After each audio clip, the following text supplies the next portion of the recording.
हम मीनू झा प्रणाम करै छी समस्त मिथिलावासी के। एकटा लोकगीत गाबऽ जा रहल छी। माँ बेटा पर में ई लोकगीत अछि। शादी के बाद जे माँ के होइ छनि बेटा हमर बदलि गेल, तही पर में रचना केने छथि एम झा जी। कोशिश करै छी सब गोटे के नीक लागे। धन्यवाद। जय मिथिला, जय मैथिली। बेटा जनमल दुतिया के चान,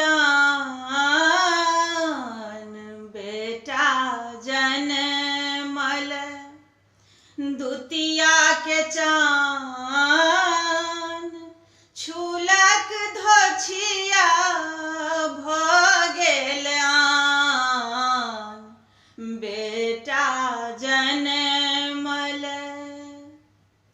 रोपल आम बगुर भ गेलै, दूध में कोना जहर समेलै, रोपल आम बगुर भ गेलै, दूध में कोना जहर समेलै, भ गेल खखरी साबुत धान,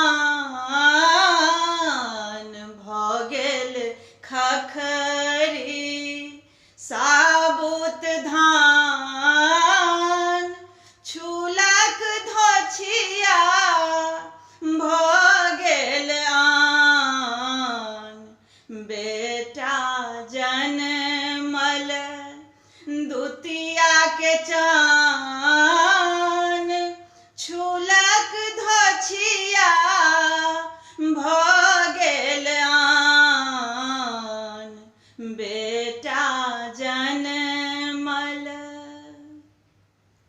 जय बेटा ले भरलौं बखारी, जीवन बितेलौं मरुए खेसारी, जय बेटा ले भरलौं बखारी, जीवन बितेलौं मरुए खेसारी, ओ बेटा अब तेजल ध्यान,